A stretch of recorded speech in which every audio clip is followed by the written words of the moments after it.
Two people start in the exact same city, same broken neighborhood, same empty pockets, same dead-end odds. 20 years later, one of them owns buildings in that city. The other one is still standing on the same corner, blaming the same people, telling the same story. Same starting line, completely different finish. It was something invisible, something that lives inside every human being, operating 24 hours a day, 7 days a week, either building your future or quietly destroying it. It was the mind.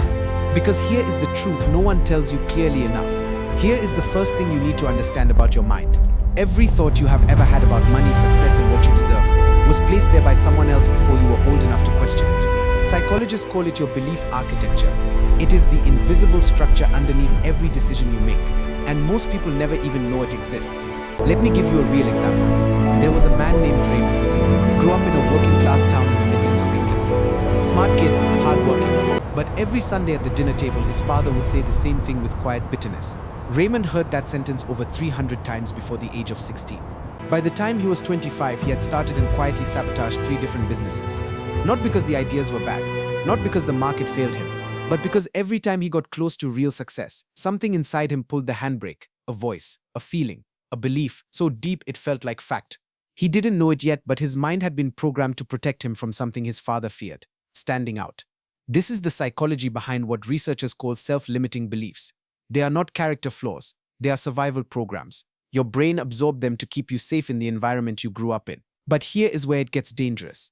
That environment no longer exists. You are not a child at that dinner table anymore, but your brain is still running the same old code, blocking opportunities, filtering out possibilities, and making you feel like certain doors were never meant for you.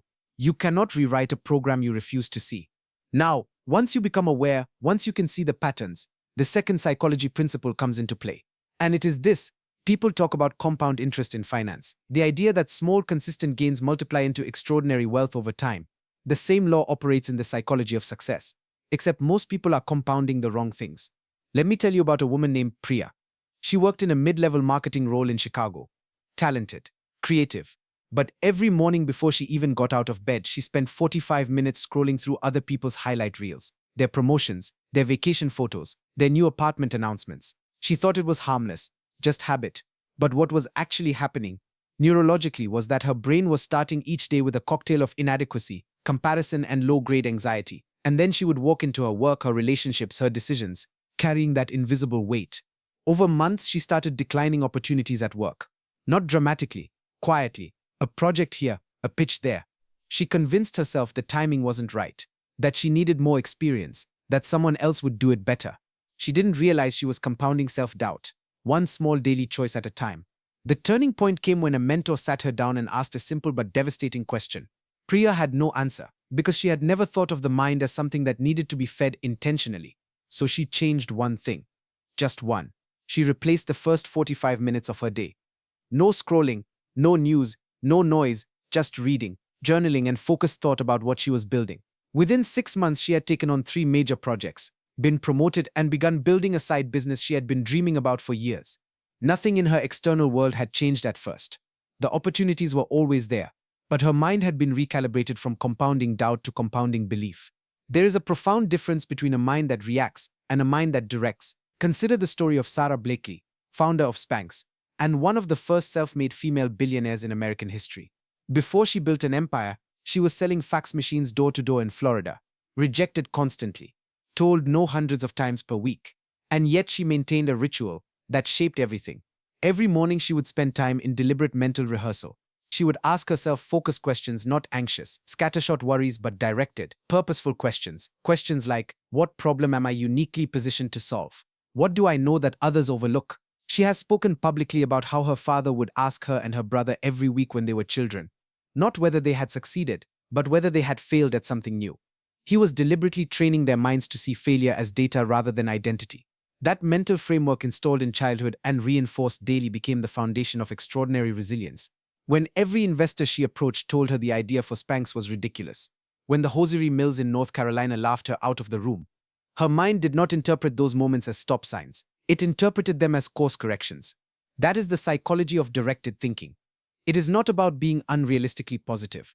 It is about training your mind to process obstacles as information rather than as verdicts. Most people walk through life with an undisciplined mind, one that catastrophizes failure, inflates rejection, and turns temporary setbacks into permanent identities.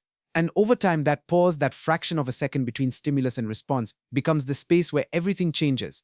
Because in that space, you are not a prisoner of your conditioning. In that space, you are free. Here's the powerful truth that sits at the center of everything we've talked about.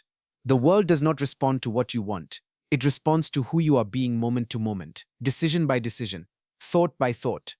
People spend their entire lives trying to change their circumstances without ever changing the mind that created those circumstances.